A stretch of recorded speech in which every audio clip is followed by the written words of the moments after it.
Ozonics, Killerwinds podcast back again. Episode number 37. 37. You didn't say that very confidently, but hopefully that's 37. the number. Yep, That's it's 37. Hopefully that's the number it is. Yeah, 37. I'm Cole Tanner. I'm Nick Simon. Today we are talking about kind of I'm not trying to make it sound like a buzzkill, but in most of the Midwestern states, seasons are winding down. Majorly winding down. Starting to get a little quiet out there. There wouldn't really be crickets out there right now because of wintertime. Exactly. But that was pretty funny. Nice.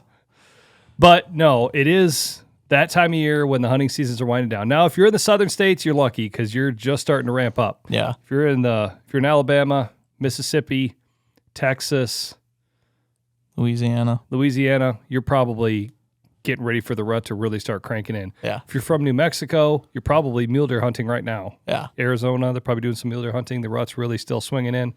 But for the rest of us, starting to get a little slow. Yep. All deer hunting seasons are closing. So today we're talking about what to do during the wintertime. Yeah. Kind of what we do, what we're looking forward to. Yep. What do we try to fill the time with? Yep. Now, again, it's not that big of a break because, and even in Iowa, and it's funny because I say seasons are winding down, but there is, even in Iowa, we've got a January antlerless season Right. that goes till towards the end of January. Yeah. For remaining counties after the 10th that still have tags available, you can buy this January antlerless, and they open it up a bit more on weapons too, so you can use rifles, which is kind of fun. Yeah. I actually brought my 270 down. Yeah, my brother-in-law bought a new rifle, and he's really getting into the idea of shooting longer range, and he's going to try to do that a little bit during this January antlerless. Yeah. Try to go to a spot where he can hopefully reach out a little bit farther than Yep. normal. Because in all the state of Iowa, the rest of the year, rifles are not an option. Yeah, exactly. Except for like straight wall cartridge. So that's kind of cool. Right. So right off the bat, again, if you're listening to this and you're still if you still have the itch to scratch, try to go out and get a January antlerless tag in Iowa. Yeah. There's still some out there. Yeah, exactly. You know what I mean? There's a handful of counties that give out thousands of tags, and they still have hundreds left. Up here, there's no tags left, but yeah, they're all gone. They're all head gone down way, south. way. Head down south a little bit. You'll be able to find some. Yep. But yeah, we're just going to kind of go through what ideas might be to fill the time. Yeah. What we do to fill the time. And again, like I said a minute ago, it's not like there's a very big stretch. I mean, we go January, February, March, and then first part of April, we're turkey hunting. Yep.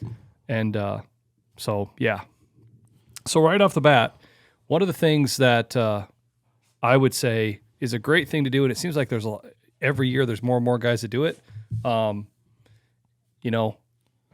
I feel like you can do it, one, just for the fact that it's just really fun to get out there. It's super action-packed.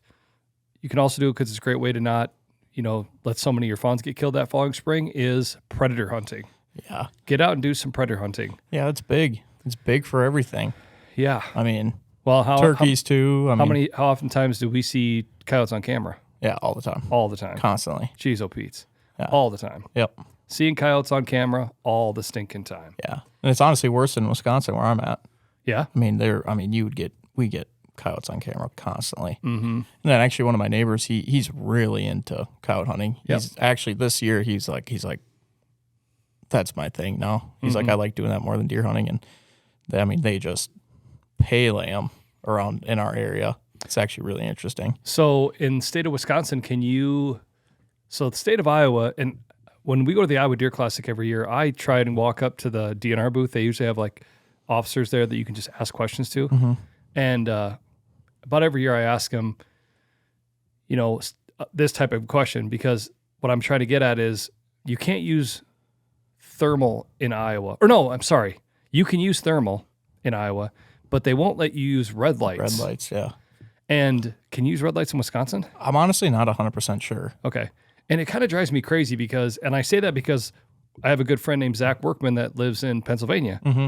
And state of Pennsylvania, you can't hunt on Sundays. Yeah. So a lot of guys try to figure something else out to do. And so a lot of guys predator hunt, and there's just an unbelievable amount of red fox in Pennsylvania. Yeah. So they do a lot of night hunting with red lights. Yeah.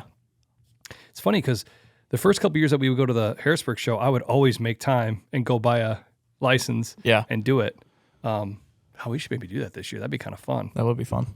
Yeah. The biggest problem about it is man, you talk about burning the candle. Oh my gosh. Oh, it's bad. Because you literally get done with the show, you go grab we just run through somewhere quick, get out there, and then you hunt till, a couple times we were hunting till like almost the next morning. Yeah. Like I was getting like 1 hour of sleep. Yeah, and then you're back standing at the show the entire day. Yeah. It was just really, really burning the candle. Yeah. If you've never hunted with red lights, the cool thing about it is it's unbelievable how fast you can scan. Yeah. Right? A lot of times they'll have a red light on the gun, but a lot of times they have a red light that they just scan with, and a predator's eyes reflect. And so when you're shining that red light back and forth and a fox walks out on an edge of a field, man, their eyes just glow red. Glow like crazy. Oh, it's so cool. And so once you get that light on, and a lot of times when you swing your gun, you try to have the gun swing and have the light come down on the fox. And then a lot of times they'll just kind of come right in. It's unbelievable how aggressive and just kind of they throw all caution to the wind at night. Yeah. They'll just come barreling in. Yeah. It's really, really cool. Yeah. I know the guy that I was talking about earlier, I know he doesn't use red lights. Okay. He's got a thermal scope though. Okay. Yeah. And he really enjoys that. It's pretty cool. He's sent me some videos before. It's pretty sweet. Yeah, the thermal vision stuff, I would love to get into that. Yeah. It's just, gosh dang, it's expensive. Oh yeah, it's really expensive. Gosh dang, I mean, it is expensive. Yeah.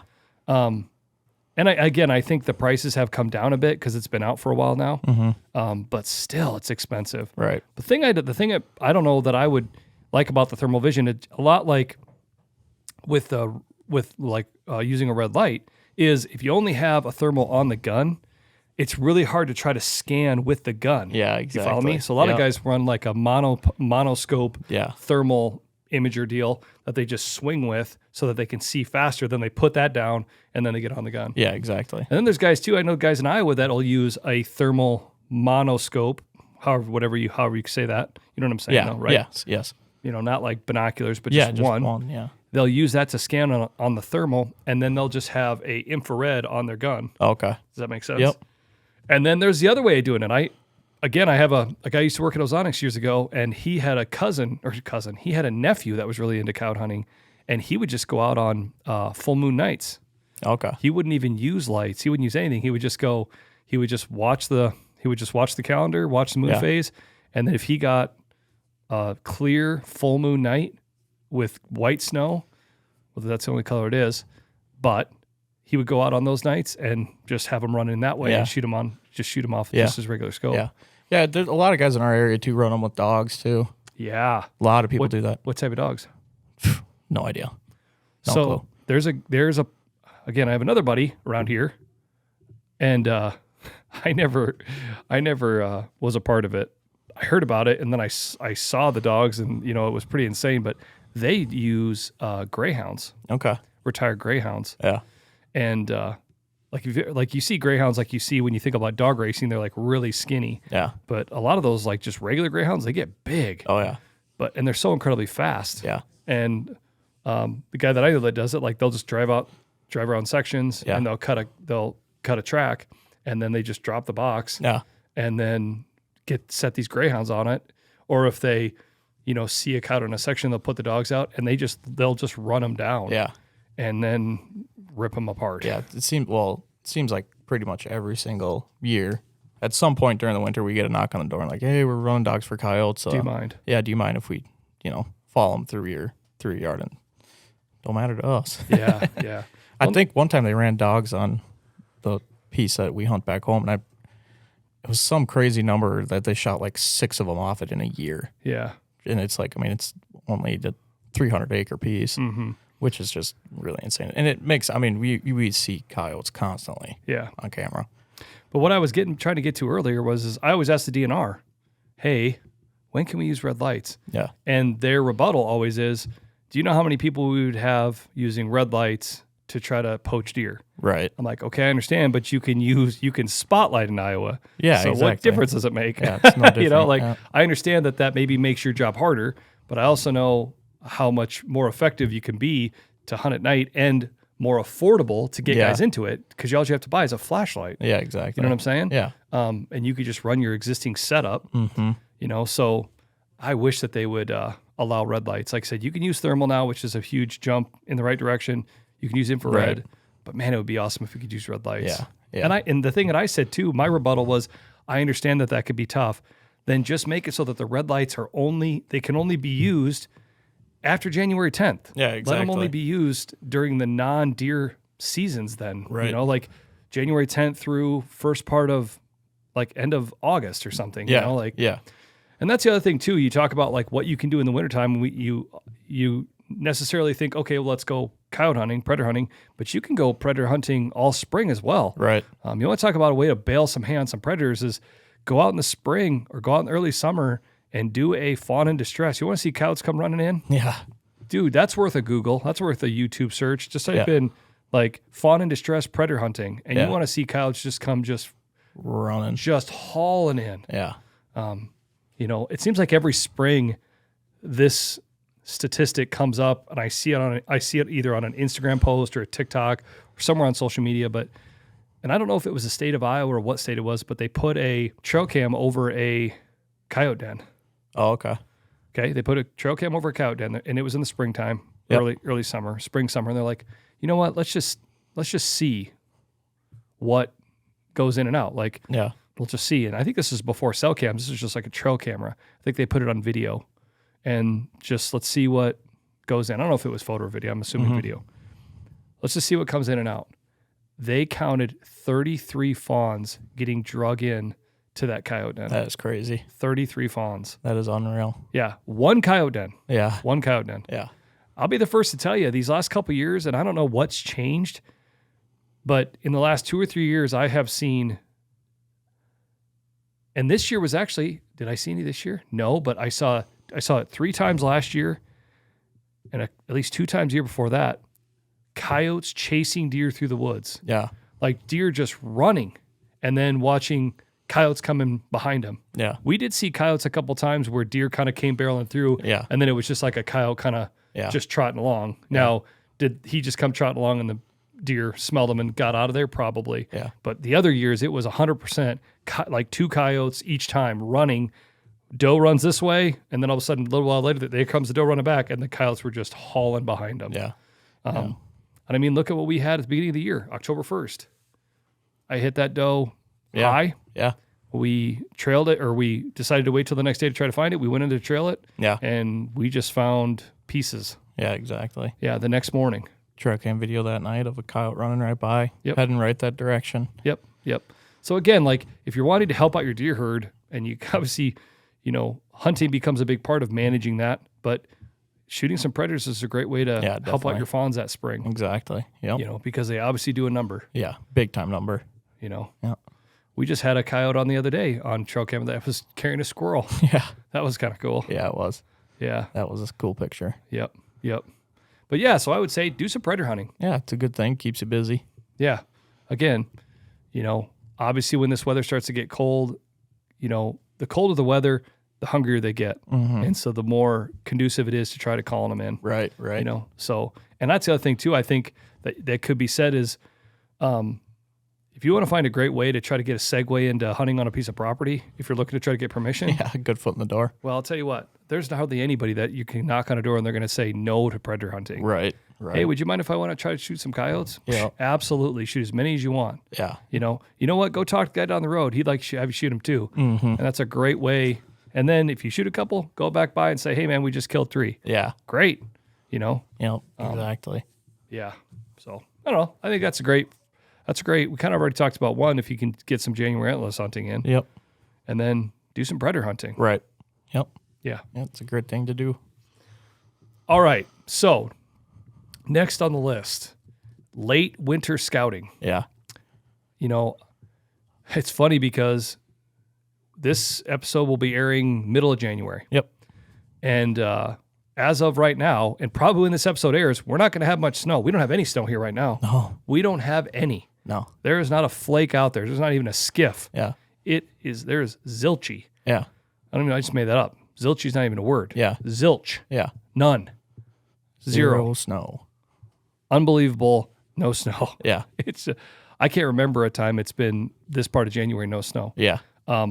So when we originally said it's like, oh, late season scouting, meaning as soon as the snow melts, it all looks just like the fall. Yeah. But I'll tell you what, if you can get out there now I know. with not much snow, it's even a better time to try to take a look at stuff. Yeah. I literally said that today when we were going into lunch. I said, man, a guy should get out and do some scouting right now before the snow comes. Yeah, exactly. Which is really weird to say. Yeah. Given it's January. Yep, exactly. But yeah, it'd be a great time to go. I mean, a couple podcasts ago, we talked about how, spring scouting it's a really good time to do it because everything looks like the fall. Well, guess what?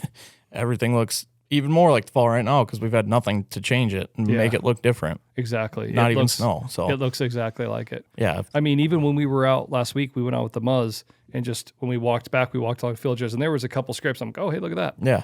Just like, oh, hey, there you go. Yeah. So yeah, it's a great time to be able to find stuff. Yeah, exactly. Yep. And again, the rubs are a bit fresher yet, Right. You can kind of just pick them right out. Yeah. Yeah, exactly. So yeah, it's a great time of year. If you can get out and do some late season scouting or late winter scouting, if you're going out there during late season like now, if you're going to do some scouting, the biggest suggestion I would have is put a blaze orange hat on. Yeah, just something. Put a blaze orange vest on. Just do something where you're just being careful. Yeah. Because, people are crazy. You know what I mean? Like, I've heard wilder things happen. Yeah. Oh, yeah. This hasn't happened to me personally, but I had a buddy that when I was going to Iowa State that he was hunting during late Muzz on a piece of public ground and was walking in the bottom of a ravine and had heard like and just like and heard it over the top of his head. Yeah. And just guys just getting too excited. Yep. You got it. And he even had orange on. Yeah, you always got to take extra steps, be safe, no matter what. Yep. So along those same lines as late winter scouting, if you're out there scouting, you could be definitely looking for sheds. Yeah. That's one thing that I really want to do this winter. Yep. Like quite a bit. We've already had a couple bucks on camera that look like they've shed. Yeah, without a doubt. Yep. 100%. A couple for sure that look like they've shed. We're looking at a lot that are we've seen a lot of half rackers too, Yeah. And I think I've seen that across the board kind of through social media and stuff like that. And I really think it's just because of the weird winter that we had. Yeah. I just think that their bodies are just reacting differently. And it's just, I don't want to, it's not stressful on them by any means. I don't think it's probably easier on them, but it's still just a different thing that they normally don't have to go through like this. You know what I mean? I'll tell you what, one thing, and this is kind of off subject, but on subject, talking about, the stress of the winter. Jet shot his second deer this year, a couple weeks ago, the last weekend of second shotgun. And it has been so abnormally warm. Yeah. And usually by December, if you get to put hands on a deer, generally they've got a pretty thickened up coat. Yeah. And this was a button buck, and it did not have a winter coat. Yeah. And it's funny because I joked with Jet. He was, just like anybody does, and he was really excited to pet it and look at it. And, he's talking about how black his ears were and stuff. And I told him, I said, hey, look at that coat. It's not very thick. Yeah. I'm like, he would have had a pretty tough winter. Yeah. Because eventually the winter's going to come. Yeah, exactly. And the cold, it bites everybody. It's still going to be here. Yep. And you just wonder, as mild as it's been, if all of a sudden it does break just terrible. Yeah. Man, that's going to be tough on them. I think so too. Now, and I don't know how fast they can grow a coat out like that, but even a lot of the deer that we've been seeing on camera, I mean, they don't look like all super puffied out.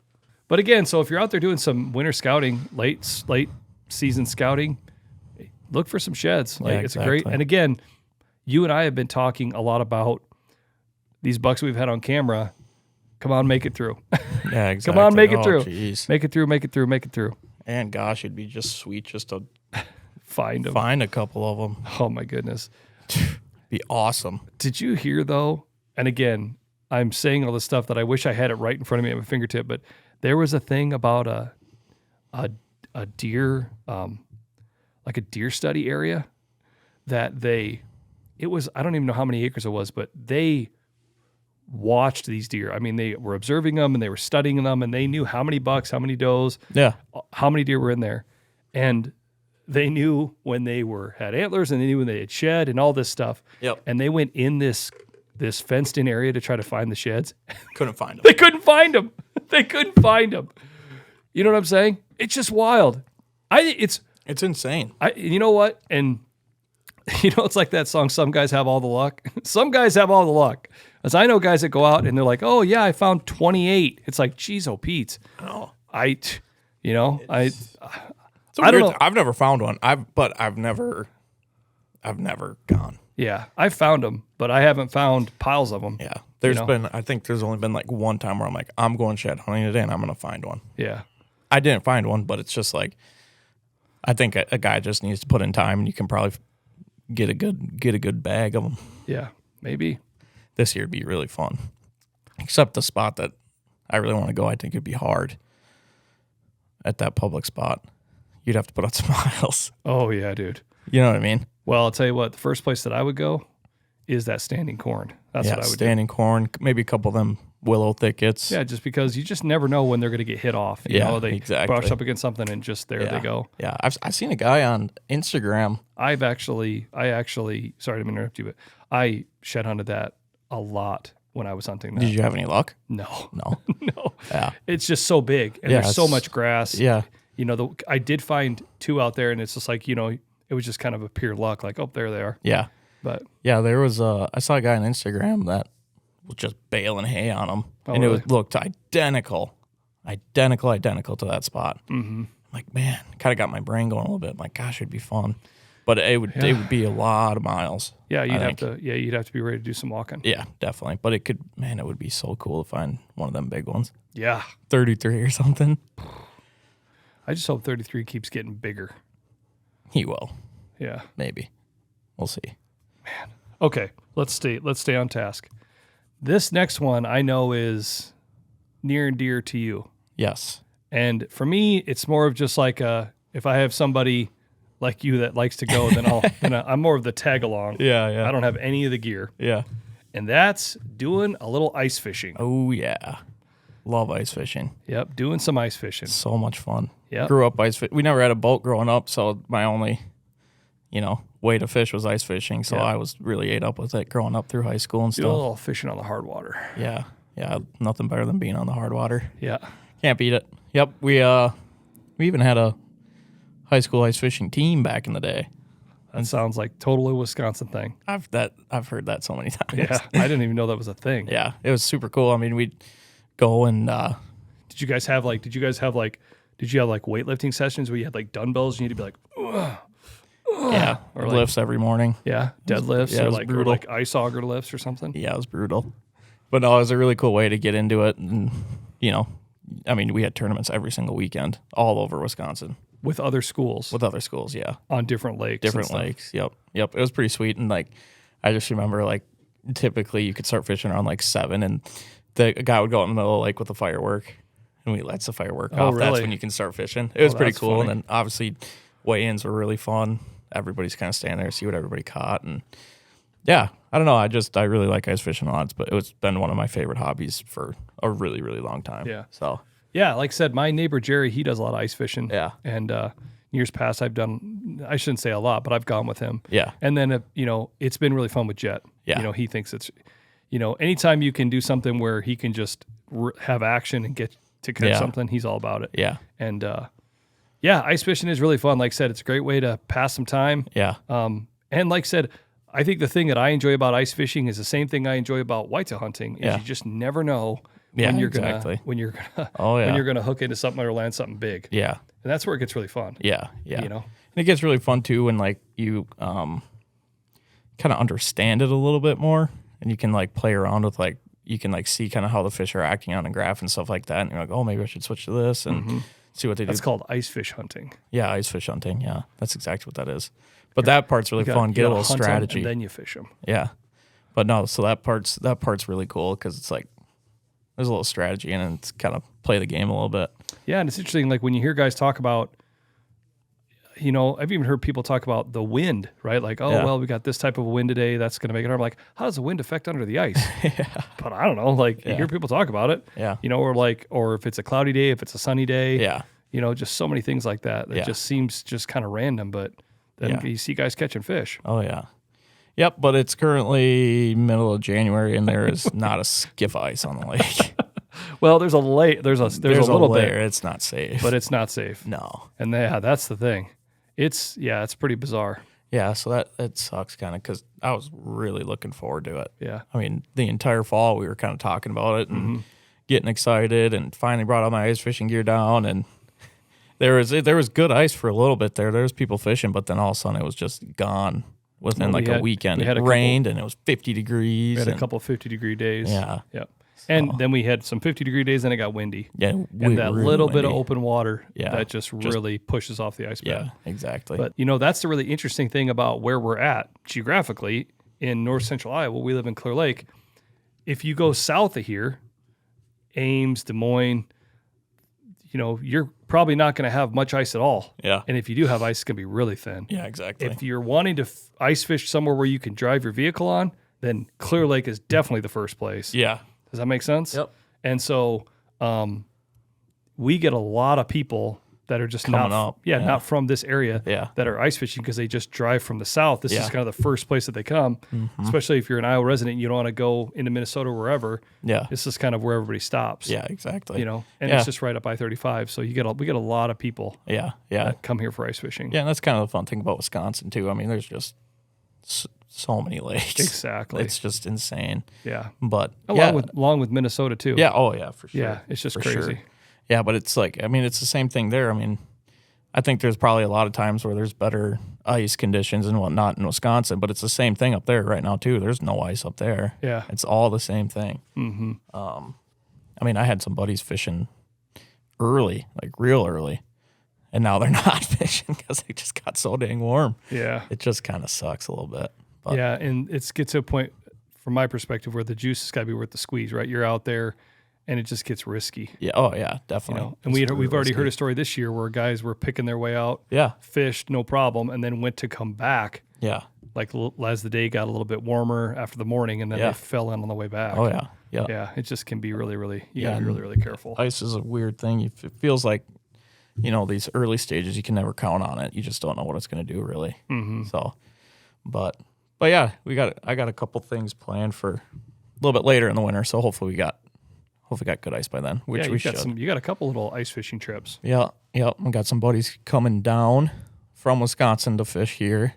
Got some buddies coming up from Georgia and Texas, and then to fish Wisconsin. And then I got a little tournament that we do every year in northern Wisconsin coming up too. So I'm really excited for it. See, I just can't justify getting ice fishing. I'm just too into too many other things. I know it is hard. I can't spend money on it. I know. I'm getting that way too. And I told myself I'm done because a couple years ago we got a boat. Yeah. So then that was like another big time hobby. Yeah. So then I had hunting, ice fishing, and then now today I just spent $100 on turkey calls. So that would have been the best conversation to have on the podcast. We really dropped the ball on that. That was so funny. You want to talk about impulse buying? You are the epitome of impulse buyer. Listen, social media, any company in hunting industry, Nicholas Simon, Clear Lake, Iowa, content creator from Ozonics. Just put him in your search. Paid ads, sponsored ads on his YouTube Shorts, Instagram, TikTok, and you're going to get some sales. That is the furthest thing from the truth I've ever heard. Dude, do you want me to get into this?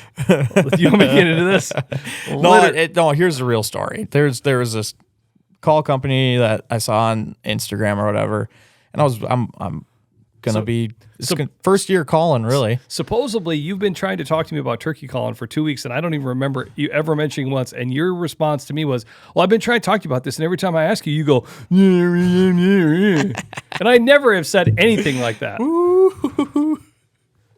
No, I have brought it up quite a few times. 100%, I have. How many is quite a few? 3. That's not quite a few. That's a few. A couple times. A couple times is 2. Couple. Okay, 2. fine, a few. But I'm trying to kind of get it out of you, but it just a conversation. It's not that you acted like that. I was just saying that as a joke. Here's what you got to learn about me. I am Mr. Literal. I am black and white. I cannot read your mind. I feel like I'm talking to my wife. If there's something you want to talk about, you just have to say, "Hey, I want to talk to you about turkey hunting." But if you kind of like try to beat around the bush about it, it's going to go right over my head. I am like Sheldon Cooper on Well, Big the one Bang time Theory. I did say, I'm looking at calls. What should I get? And then I just something just came up and we just ended up not even talking about it.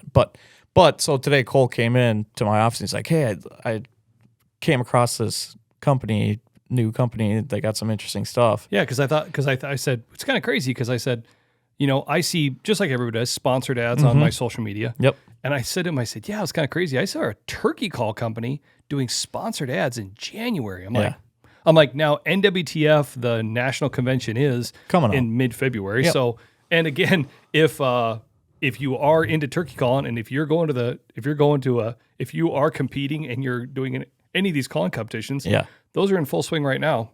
And guys are probably getting ready. I'm sure there's rounds before the National Wildlife Turkey Federation, like real main competition. Yep. So maybe they're trying to go after that, or they're just trying to be the first one to the trough. Yeah, exactly. So I was like, oh, that's kind of cool. And so of course I'm into turkey hunting. So I'm like, hey, look, like I need another turkey call, but I'm, so I start swiping.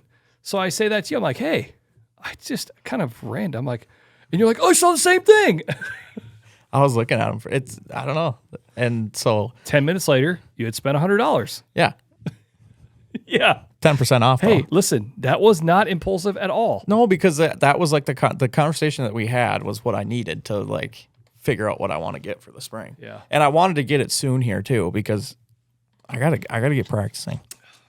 You know what? I'm gonna shift gears here on you a little bit. And this is something that I heard years ago, and it's so true. And it's funny because you exactly did this in this 100% thing. And it's funny because I'm really raking in a lot of stuff here. So I'm really, if you're listening, you can't see me doing this, but I'm really like bringing in a lot of subjects here, mixing them all together. This is something that we deal with Ozonics a lot, right? And it's not as much as we used to. I've been at Ozonics since 2016. Yeah. Okay, I've been going to consumer shows since the winter of 17. So got here on August 15th of 2016, and we started doing shows that winter, ATA, and boom, boom, boom, boom, and on it went. And talking to customers on the phone for all these years, like with customer service and guys that are looking to buy, men and women, whoever it is. And it used to be years ago that people would always call me like, man, I just don't know. Like, I don't really know anybody that uses it. Like, yeah. And it's funny, at first I was always like, well, what does that make a difference? Like, why does that make a difference? Like, if you don't know anybody that uses it, like, I'm telling you that it works. Like, I can give you all these examples. Like, here's your problem. This is a solution. Like, you get winded by deer. I can help you get winded by deer way less often, But it still was just always a tough deal. Yeah. And I don't know where I heard this.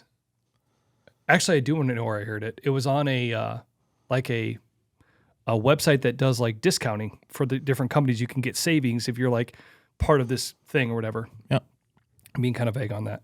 But anyway, they had a statement when you signed up for that. And what it talked about was how they wanted you to be an expert, because when they gave you that % discount in savings, what they were counting on you to give them in return and, reciprocate was the fact that you would become and or were an expert in that gear. Yeah. And you had a scope of influence with the friends or people or hunting buddies that you associate with. Yeah. And the reality is that we trust our friends.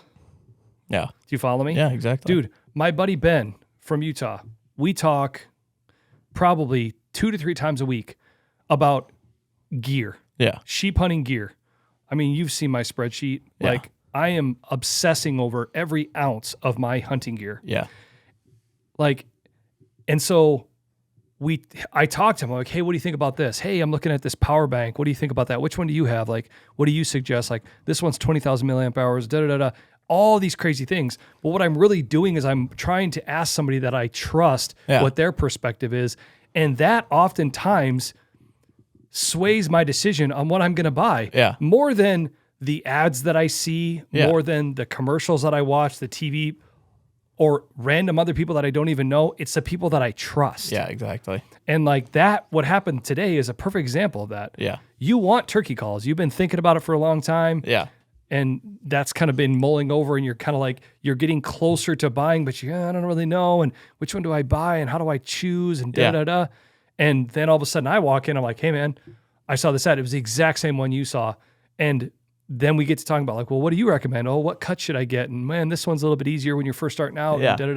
And then all of a sudden you're buying because you trust me. Mm-hmm. Does that make sense? Yeah, without a doubt. And I'm no different than that with you when it comes to like when we start talking about camera gear. Yeah. We start talking about ice fishing. Even we start talking about bow hunting. Yeah. Like I trust you. So I might have kind of an idea of what I want, but if I start asking you and you give me your perspective, that helps sway my decision. Yeah, exactly. And I think that's where it's been interesting to see how that's changed with Ozonics. Now, in the last probably 3 or 4 years, every show we go to, every guy that we talk to about Ozonics that doesn't own it, every guy goes, man, I got a buddy that swears by it. Yeah. I got a buddy that swears by it, man. Like, I don't know how it works, but I got a buddy that just won't hunt without that thing. Yeah. He swears by it. We hear that over and over Constantly. and over and over and over. And I think crazy. It's crazy. Yeah. I mean, you just went to a couple shows last year, and I told you, I said, you watch what guys say. They will say this over and over and over. Yeah. And guys walk up, random people that don't know each other, and just walk up and they say that verbatim. Yeah. I got a buddy that swears by it. Yeah. You hear it constantly. Yeah. It's honestly, it's like really eye-opening, actually. Yeah. It's crazy. It's pretty crazy. Yeah. But it's interesting because I think that helps spread the word of Ozonics more than anything else. Yeah. You know what I mean? Yeah, exactly. It helps sell a lot of Ozonics for us. It's just the fact that people trust their friends. Yeah. You know? I mean, look at Zip. Yeah. You know what I mean? He's gotten a ton of people to buy him at work. Oh. You know? And and it's really cool because every time he does, he obviously shoots me a text and then he'll let me know how they're doing. They're like, oh yeah, Ricky said he's never going without it now. And it's cool. It's a cool thing. I would go out on a limb to say that trusting my friend's opinion is the most influential thing in what I purchase and what I buy. Yeah. If I start really thinking about the things that I'm thinking about buying, the opinions and perspective of my friends, that makes me buy. Yeah, exactly. No, You know what I'm saying? Yeah, 100% agree too. It really does. Totally agree. It's pretty crazy how much of an influence that has over me. Yeah. You know? Yeah. I It's know, been really bad with you for me personally. It has been bad. It's funny. I didn't really realize it, but then we were around Scott and Buddy in Montana, and they were joking. Yeah, but like giving us crap. Well, they're giving me crap. They were giving you crap, but they were kind of giving me crap because they're like, Buddy was like, he's like a mini me, and I'm like, what? And he goes, look at the boots he has on. I was like, we had like the same boots on. I was like, okay. And he goes, look at the pants he has on. He had on the exact same Carhartt double fronts. And then he goes, look at his backpack, which it was a Kuiu backpack that I basically have the exact same one. And he goes, look at his Leatherman in his pocket. Look at his Leatherman in his pocket. It is true. It is true. Yeah. But I don't know. It's all good. Yeah. I definitely haven't. I'll tell you what, the funnest money to spend is when it's not your own. So I think that's why it's so fun for me. Is I'm like, heck yeah, buy those turkey calls. Yeah, I even offered to buy you a Christmas present, and you denied. I know. You don't even buy me. It's not even Christmas. Christmas is over. I'm belated. I don't. Christmas is my least favorite holiday. Well, you were all hot on getting them. I know. I'm like, well, I'm ordering them. I'm like, I'll just get them for you. You know what? I've said this before. I always come back to when it comes to buying stuff. What do I need and what do I want? Yeah. Dude, I have got so many. Yeah, I've got true. so many mouth calls down in my basement right now. True. Like, but again, the best one is the one you don't have. Exactly. And that's why I think you're such a bad/good influence on me because I have nothing. You know, I came in having a hodgepodge of camo. So, you know, we kind of talked about what to get. I had an old bow, really wanted to upgrade. So we, you know, got all that dialed in. Same with arrows. Like, but now I'm sitting pretty good. Yeah. Yeah.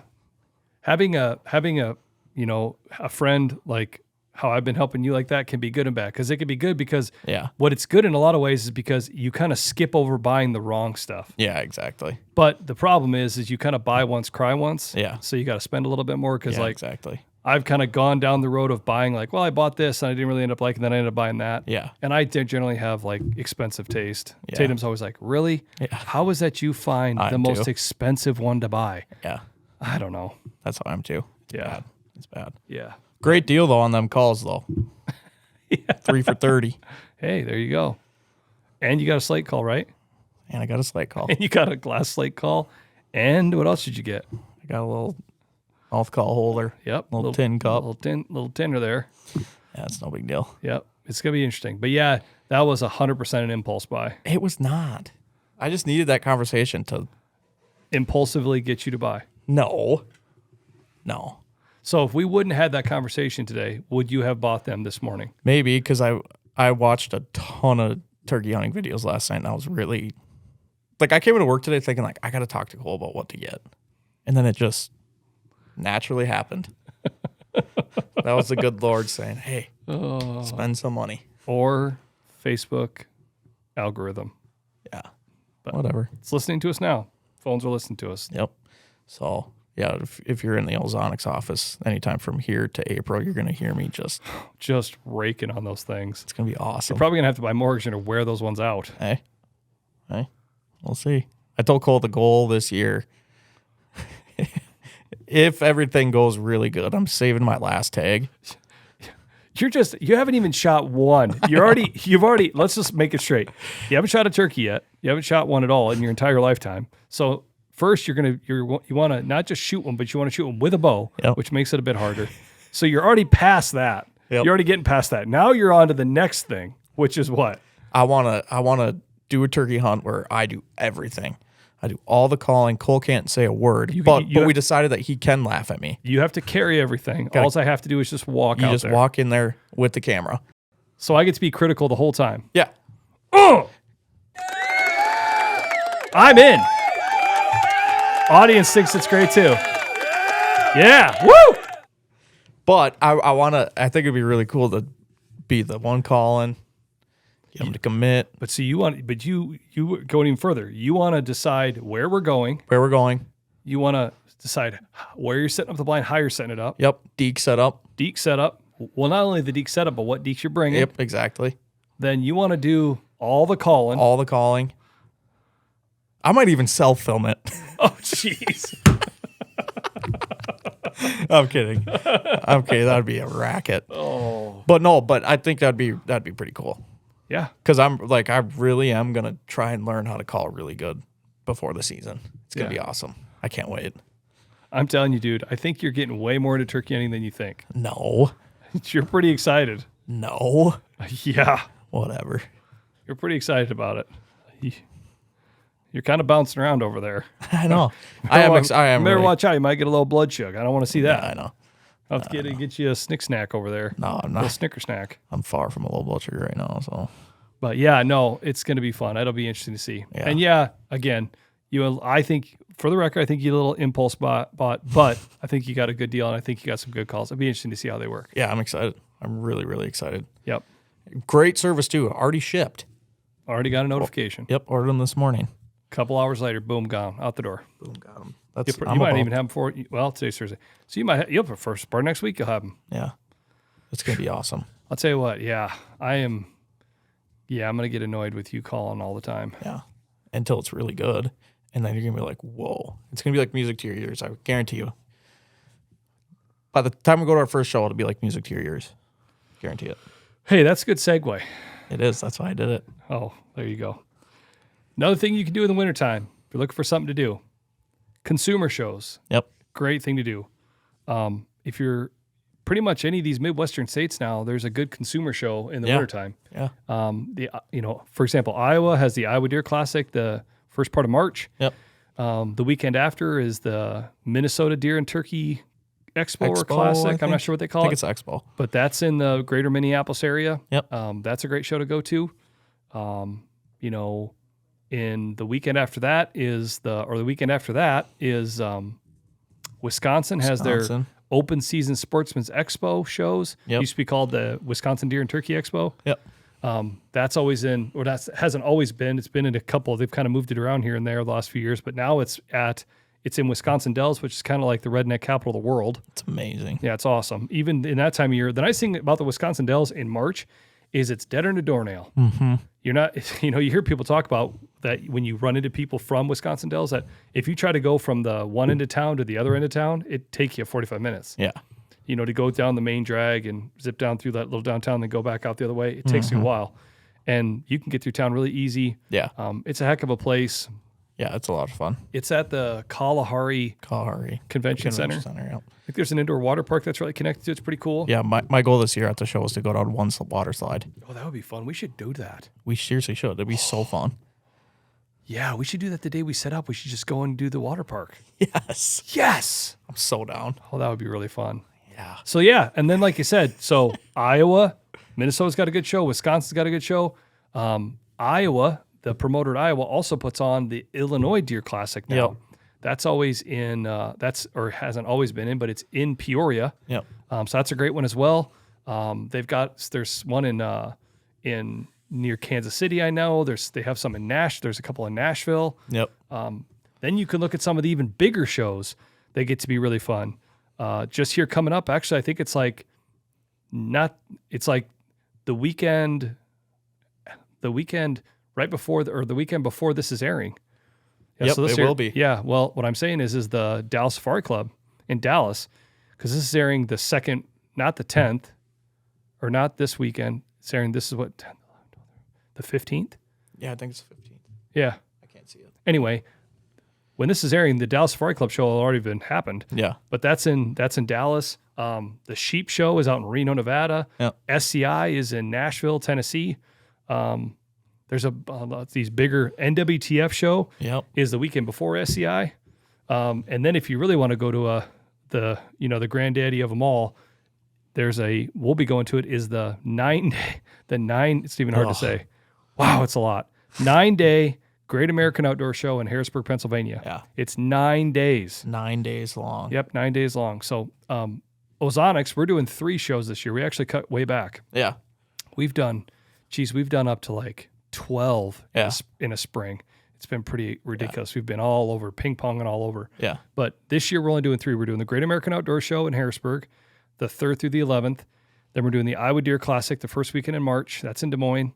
It's like the 2, 3, 4 that first weekend. Yep. And then we're doing Wisconsin 2 weeks after that. Yep. In Wisconsin Dells. Yep. We're just doing 3. Yeah. But yeah, like I said, if you're looking for something to do with your kids, with your wife, with your hunting buddy, yeah, it's a great thing to do. Yeah. Like even the Iowa Deer Classic on Friday nights, it's like kids night or ladies night, yeah, where I think kids and women get in free. Yep. So you see a lot of dads walking around with their kids, walking with their wife, girlfriend. It's pretty cool.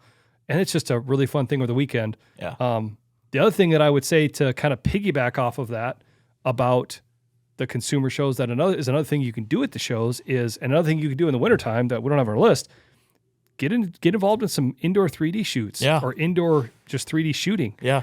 At all these shows, geez, at Harrisburg, they have an unbelievable setup. It is so cool. We have some video of that from last year. It is awesome. And it is really, really cool to watch. Yeah. And they have all these different categories and groups, you know what I mean, that you could shoot in all these different divisions. Yeah. And they give away a pretty cool prize. I think you win like an African safari hunt. Yeah, there's some crazy stuff. A lot of people, and a lot of people shooting it like throughout the 9 days, like every single day, there's like some sort of a round that's going on. Every day. It seems like. Every day. Yeah, it's awesome. We actually, years ago, we looked at trying to shoot it, and we went and talked to the guys, and we told them, we work for Ozonics, we're here at the show. Like, oh man, if you come here like a little bit before the show in the morning, we'll just let you shoot. And we're like, okay, we didn't end up doing it. But yeah, I mean, it's full. Yeah. Like the Iowa Deer Classic has a shoot too. A lot of these consumer shows do. Yeah. Whether it's just like a target round shooting or if it's 3D shoots. Does Iowa have a 3D?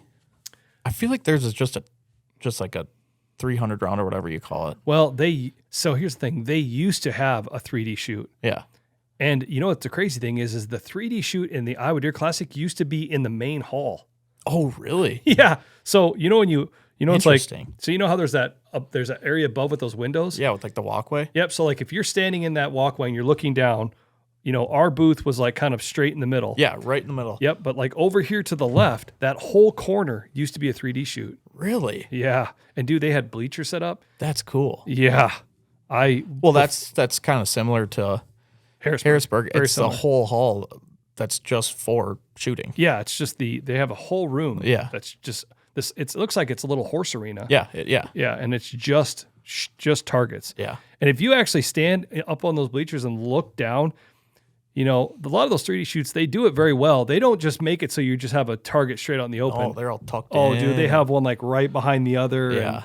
Yeah. And and again, we talked about that earlier in an earlier podcast. One thing that I'm going to try to do this spring and summer is just do some outdoor 3D shoots. Yeah.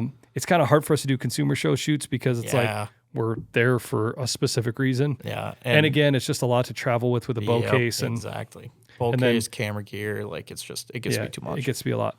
But yeah, no, like I said, those 3D shoots are a great way to keep that knife sharp in the wintertime. Definitely. You know? And like I said, the consumer shows are just a fun way. That's the other thing too, is if you're in the market for some gear, generally speaking, Ozonics is no different. We run some awesome show specials at the consumer shows. So like I said, a lot of times in the spring, the late winter, early spring, you've got your tax refund most likely. You know what I mean? Maybe you have a little extra cash in your pocket. Yeah. Consumer shows are a great place to go. Like I said, there's unbelievable gear from a lot of different manufacturers. It seems every year you see different brands and different companies that are there. Yeah. So it's pretty cool. Yeah, it's awesome. So I think that's one thing that was kind of interesting for me last year with you is you could tell that you were kind of like the greenhorn at the shows. It was almost like all the flashing lights. Yeah. You were kind of running around like all excited. Yeah. And for me, sometimes the shows get to be kind of a grind, right? Yeah. We've been doing these for quite a few years. I love getting to meet people and hang out and talk to people about hunting. Yeah. But again, it's hard to be away from the family. Yeah. But it was kind of a breath of fresh air to kind of get your perspective because you're like, oh my gosh, look at this. Oh my gosh, I've got this deal on this. Oh my gosh, I want to buy this. Yeah. Yeah. No, I really do enjoy it. Yeah. It was a lot of fun last year. And yeah, I'm really excited for this year. It's cool. Like you said, like meet people, and it's like, it's cool to be a part of it too. Like be in the booth actually. Yeah. Like it's just kind of a cool feel. I like it a lot.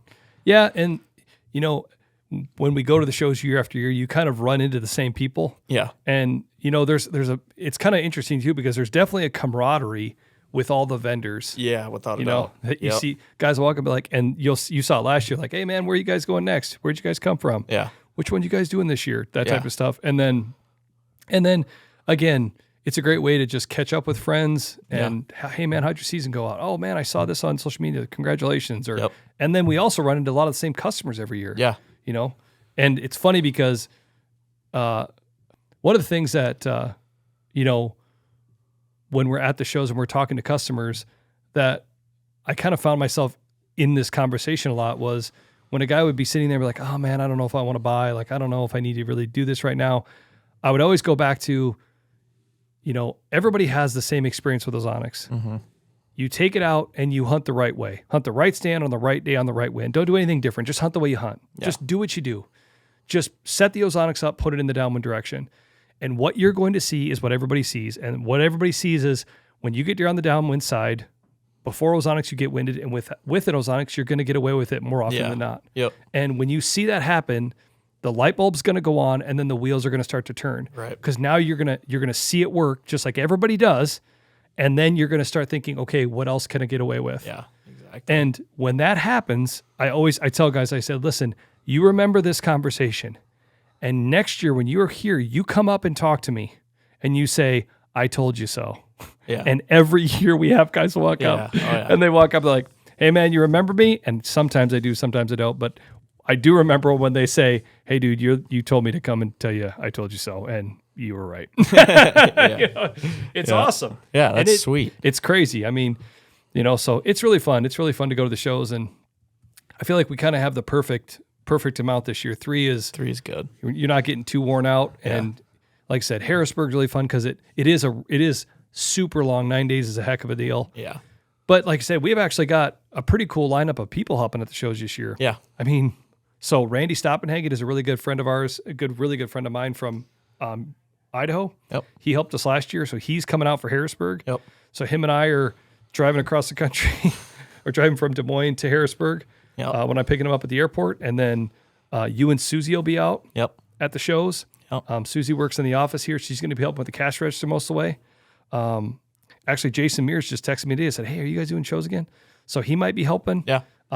Buddy's talked about maybe coming. Yep. Jeff Bergman, our marketing director, you know, he usually comes for a few days during the week. Yeah. So yeah, we're going to have a good crew of people at the shows. Yeah. Which is nice. Yeah. And we've got some other fun things kind of in the works for the shows that we're not going to disclose quite yet. But could be fun. Could be big. Could be big time. Yeah. Not about big time, but it could just be really fun. Yeah. Yeah. But yeah, so some kind of different things that we're looking at doing. So it's going to be good. Yeah. I'm excited. Yeah. So like I said, if you're in Harrisburg, if you're in Iowa, if you're in Wisconsin, stop by. I don't know what our booth number is, but you'll find us. Yep. Come say hi to me and Cole. Yep. Come say hi. All right. Last thing that you can do during the off season. I have to read it. What does it say? One thing you can do in our off season, which I think this is a really good idea. I think part of it is because I'm just so anal retentive, but organize gear. Oh boy. Take a little time and start getting some gear organized. Yep. I say that not only just because it's just nice to not have everything strung out all over your house like a bomb went off. Yeah. But man, if I had a nickel for every time we got people that called and said, hey, and it's literally first week in October, first week in November. Hey, I leave on Friday and it's Wednesday. Yeah. I've had this Ozonics unit for 3 years and I need to get it refurbed. If you're, the fact of the matter is that Ozonics sat at your house since last November, after you got done hunting, and it just sat on the shelf, and then you waited until the week before season to get it figured out. Yeah. So, we tell guys that all the time, man, if you have a chance, if you're going to look at doing a paid refurbishment or whatever it might be or whatever, just, do it in the wintertime. It's a great time. We don't got a lot going on. Yeah. We're going to get back to you just as fast as the season, but it's just a lot less friction. Yep. You don't need it by the weekend. Yep. And I'll tell you one thing that I've really started, like even for me, thinking about Alaska and trying to plan my August is it's a lot easier to get gear this time of year. Yeah, without a doubt. It's just crazy how stuff starts to get kind of sold out. Yeah. A lot of manufacturers, just like Ozonics, like we get stuff in during the winter months, during the spring months. Yep. And then it starts going on sale. And some of the stuff is very coveted and it goes right now and it's gone. Yeah. And so you can, if you're looking at gear, it's a good time of year to kind of look at gear and if it's out of stock, put yourself on the notify me by email list. Right. And when stuff starts coming in, you're aware of it. Yeah. So yeah, good time of year to organize the gear and just get everything back to square one. Yep, exactly. Yep. Yeah. Like your cam, like it was a couple years ago. And it was just the way it worked out because we were busy in the winter. Like I said, a few years ago, we did 2 shows before Harrisburg. Jeez. And then we did, that one year we did 2 shows before Harrisburg, then NWTF, then Indiana, then Iowa, then Minnesota, then Wisconsin, then Illinois. Yeah, we did like 9 or 10 in one. Jeez. It was like every weekend. We just went, boom, boom, boom, boom, boom, boom, boom, boom, boom. That's a good way to get to turkey season quick. Yeah, it's good. It's a good way to not have to shovel your driveway. That winter, I had to like hire somebody. I'm like, hey man, can you please make sure that this is scraped off? But where was I going with that? Oh yeah, sorry. No, it was like I was like hunting till January 10th, and then we left like right after that, and I just put all my gear in the basement. Yeah, and like I still had all my camo in my backpack, and I just set it there, and I was like, oh whatever, it's fine. And then all of a sudden, the next time I was like, I actually took a second and like gave my attention to my hunting area. There was that backpack sitting there. It'd been like 8 weeks later, 2 months later. I was like 6 weeks later. I was like, oh crap. Well, when I had put it away, it was a little wet. Yeah. Moldy. Well, it wasn't moldy, but it was like crinkled and wrinkled in the exact position. It was all just, I was like, ah, dang it. And yeah, it was just like, it just gotten a little bit of snow on it. It was like just snowflakes, but it just had like, was cold. And then it just was like, and it just sat in there all packed. I mean, you see how I packed my backpack. Oh yeah. You can't fit anything else in there. No. I don't know how I always figure out a way to make a backpack completely full. You give me a 10,000 cubic inch backpack, I'm going to fill it all the way to the top. Seriously. The best way to bring less gear is to get a smaller backpack. That's and no straps on the outside, because straps on the outside, I'm doing that now. I'm strapping everything on the outside. Yeah, me too. But yeah, so take a second and just organize your gear. Yep. So I'm really speaking to you on this because I still haven't been allowed to come up in your apartment because, so Nick, if you don't know, we've talked about this before. We talked about this on the last podcast about your nicknames, and I forgot this one. But the nickname that I know you don't like, but I really like the best is Nick Hot Mess Simon. So Nick is kind of a hot mess here and there. He's a little bit of, I don't know if you're a hoarder. No. I don't know what it is. I don't know. I'm not a hoarder at all. I don't know what it is. It's just like, you're like my wife. If she cooks dinner, instead of like cooking dinner and then like taking the wrappers and the like the bags and stuff and throwing them in the garbage as she's cooking in between. She'd rather leave them on the counter for like the entire, not only while she's cooking, but while we're eating, and then leave them there for at least like an hour after that, until like the dog starts trying to climb up on the counter. But I think you leave stuff around for like days, right? Not food, but like other things. Yeah. Where all of a sudden they're kind of, it sounds like, I haven't seen this, but from what you've explained, it sounds like there's kind of like paths, like where you just like, maybe you don't go in certain areas because there's like stuff. It's not that bad right now. It's not that bad right now. It was really bad. Yeah, it was really bad. But I still haven't been allowed to see your apartment because you're afraid of the ridicule, even though I'm trying to really lay it on pretty thick right now. Listen, what I'll say about this though, in your defense, is you kind of started to rub off on me because the back end of my truck turned into a hot mess. But I did ring it back and I organized it. Now it's back to square one. There's nothing back there except maybe like, I think a couple boxes of like a drill box or something because I had to bring that to work the other day. But besides that, she's pretty clean. I'll tell you what, the other thing besides not only just organizing gear, planning stuff out, start thinking about 2024. Yeah. Because things come up faster than you think. Yeah. I mean, heck, if you were wanting to go hunt Idaho, too late. Yeah. The season went on sale early part of December. Right. A lot of the deadlines, you know what I mean, when it comes to putting in, that stuff starts hitting in the winter months and the spring months. Yeah. So start thinking about 2024. What are you doing? Where are you going? What do you need for gear? Start thinking ahead. Yeah. Yep. It's funny because, I think as a younger person, I was always like, man, the end of the season came out, so I was like, ugh, such a bummer, Yeah. But it's just, there's not that much time in between. No. Not at there's all. plenty of stuff to figure out, things to do. Yeah. Little hunt fishing on the hard water. Yeah. Little scouting action. Yep. What else? Consumer show action. Little predator hunting. Yeah. And I actually skipped one. I skipped one. Which one? Trimming out some lanes. Oh, yeah. Tell you what, that's another great thing to do. Again, if you're already out there doing a little scouting, if you're already out there doing a little shed hunting, the other thing to think about doing in this time of year, which I think this could be another kind of public service announcement, and one thing that I did this last spring and summer, it kind of turned into two things for me. I did go out in the spring and do a little trimming. Just I was like, hey, I'm out here. You know what I mean? I've got a saw with me. Let's just trim some of this out. Like, just get this done. Because I remember like, oh, this was a pain last year. Yeah. And it's just nice.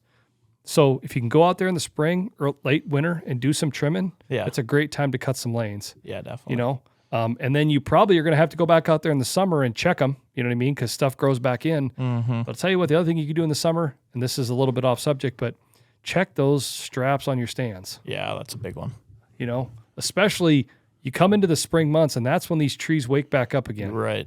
The sap starts running. Yeah. And then once the spring really hits and they start to bud, those trees grow. And every year those straps get a little bit tighter, a little bit tighter. Yeah. And I went out in the late spring, actually during turkey hunting, and then in the early summer, and I switched out some straps. Yeah. Yep. And I went the whole way.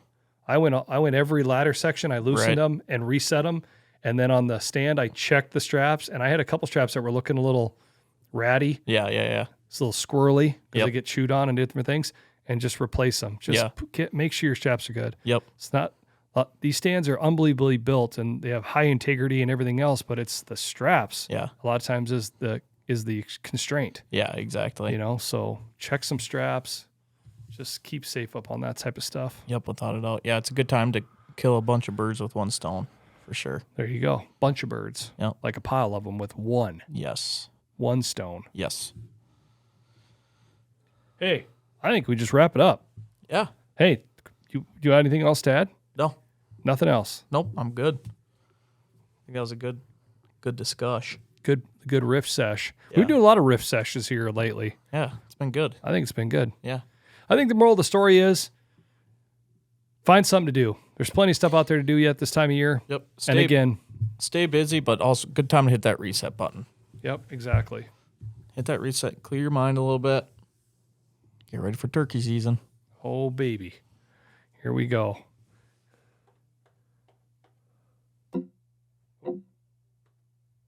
We're ready for a little turkey hunting. And a little bit of this. That's what we're going to be hearing. A little of this. Bam! A little bit of that.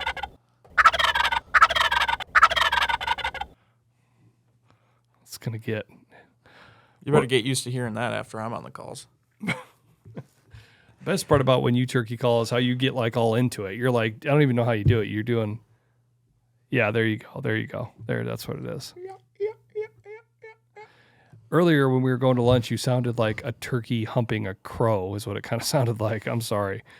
Don't do the mouth calling. That sounded like a pigeon is what that sounded like. A pigeon like purring along on a fence post or something. Oh, that's awesome.